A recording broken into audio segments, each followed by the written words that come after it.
What's going on, everyone? In this video I'm going to show you how you can do keyword research for the Japan market, right? So if you cannot read or write Japanese, or maybe you can but you just want to learn how to do keyword research for Amazon Japan, stick around and I'm going to show you how to do it.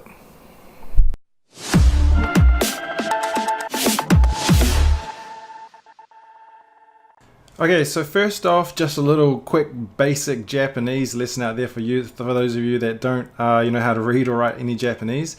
It's a bit more complicated than English, right? With English, you've just got the alphabet, that's it. You've got 26 letters and you just make up your words from that. Whereas in Japanese, there's actually different ways that you can write the same word because there's different character types.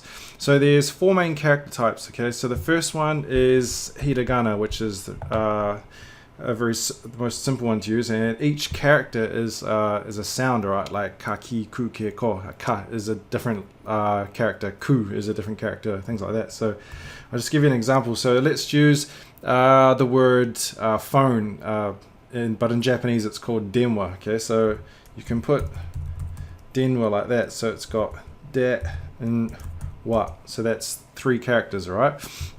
And that says phone, denwa. And then there's katakana, which is very similar way, except the characters look a bit different. And katakana is mainly used for words that have been adopted from foreign things, like foreign words. For example, camera is like kamera in Japanese, and then you have the katakana for it. So whereas denwa, if you write in katakana, it would look like this, denwa, like that. Okay, so that's denwa, and that's in katakana. Then you got kanji. Kanjis are basically, it's a character has a meaning, and you can put the meanings together to make different words and things like that. So the denwa kanji is going to look like that. So that's only two characters, but it's the same word. It's denwa, right? And then romaji is English alphabet, but so this would be denwa. So that's what it would look like in romaji, denwa, because yeah, Japanese will write like that sometimes too. So usually the most common ones are going to be kanji and hiragana, all right? Katakana gets popular when it's like a brand name or like a foreign product name or something like that. It'll be in katakana as well, but the most common ones on Amazon that you'll see is usually going to be denwa and hiragana and kanji. But yeah, just be aware that there are different character types, all right?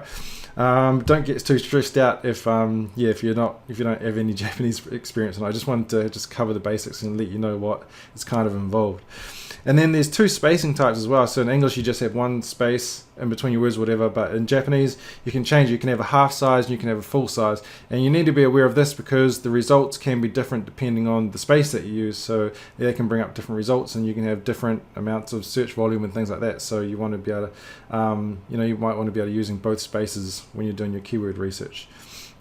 Okay, so with that being said, a bit of the Japanese language out the way, I'll get into the tool that I use to do keyword research, and it's just Celesprite, alright? So this is the main tool that I use for all my product research for Amazon Japan. I've tried different keyword research tools for the Japan market, but in my opinion this gives the best and most realistic data compared to the other ones. So yeah, I just recommend you use Celesprite. Alright, so then if you come up here, there's where it says Keyword Sprite. They've got four different kind of tools for keyword research. They do different things.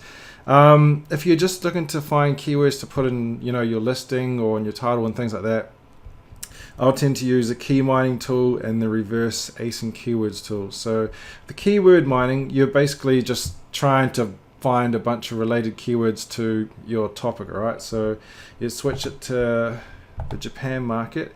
Then you need to find out what your main keyword is for your product. So let's just use the what's a product? We could use phone, denwa. Let's just keep it with denwa then.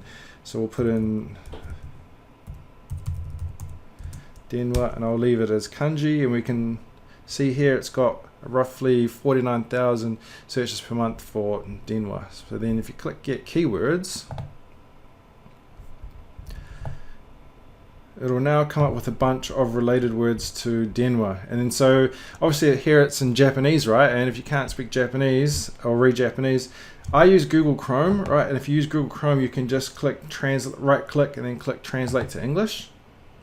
and then boom, it'll come up with the English translation, and they're usually pretty good translations as well, so you can get an idea of what products they are. So then, for example, you might want to niche down, and maybe you want to try a specific type of telephone handset, telephone stands. But if you're already you're selling a phone and you just want to get more keywords for your phone product listing, you can go that way. You can click on let's say you can click here, you can search this keyword on Amazon. If you wanted to start looking at the main products that come up under Demwa, you can, if you click this, the word, it will then go up and start looking at all the best keywords under that related keyword that you just clicked. So I've clicked mobile phone then, and then it's going to come up with all the related high search volume keywords under mobile phone, related to mobile phone as well, so you can go that way. So this is a really powerful tool to find a bunch of keywords. But what the other tool you want to be using is the reverse ASIN keywords. So I'll just jump in here and show you. And so what this does is it looks up, you can search the best keywords that some of your competitors are ranking for, right? So you need to find the ASIN. The ASIN is like the unique product code for a product page, right? So first we'll switch this to Japan. So if we come over here, let's just say, just click this shoe product. Let's say we're going to be selling shoes, right? And we want to, this person's doing really well. We want to see, kind of spy on them and see which keywords they're doing really well for. So you want to take the ASIN, which is this number here. It usually starts with the B0. You can also find it if you come down over to here. You can find the ASIN here as well. Jump into your reverse ASIN keywords tab, put in that. Alright, then it's going to show you all of these keywords that this product is ranking for. So for this specific example, that it's not actually very well, you want to see more of these leaves. I think there's a max of 5, and this has only got like 2 and 1. So let's try a different product and see if we can find something a bit better. Let's go to use smartphone cases, alright, just as an example. Put in the keyword up there. If you want to find out how you need to know the main keyword for your product, you can just do a quick Google Translate, and it should give you a pretty good place to start. Then you can work from there. And then once you find your competitors that are doing very well, then you can start. Even if you just look at the first couple of words in their titles, it's usually going to be the main keyword. Like this one here, that says smartphone case. This one says smartphone case. And it's just, if you can't read it, it's just going to be a bit of trial and error until you get the right word, but it shouldn't take too long. Let's come down. Let's take this one here. And then, so we're going to need to get their ASIN, right? So you can get it up here, this one, or you can come down here. So ASIN, copy that.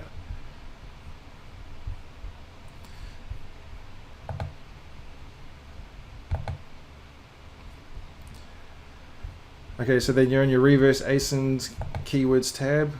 Go to Japan, put in the ASIN. Alright, okay, this is looking better. So you can see here the weight, they've got like 4 leaves. That's a really good sign. Well, they've got a lot of 4 leaves. So this product is doing really, really well. This is why they're probably making a whole bunch of sales. So what you can actually do with all these keywords is you can export them as an Excel, and then you can arrange them yourselves and like cut out the ones that you want and what you don't want. And you just go back and forth and do this method with all the main people that are selling well within the smartphone cases category, and then you can get a bunch of keywords like that. So once again, if you still want to have a quick read, you just right click with Google Chrome, click translate to English, so you get an idea of what you're getting yourself into. But make sure that you're obviously using Japanese when you're entering them into your product listing page and things like that, because not many people can really understand much English in Japan. So that is the basics of how you can do keyword research for Amazon Japan without knowing how to read or write any Japanese.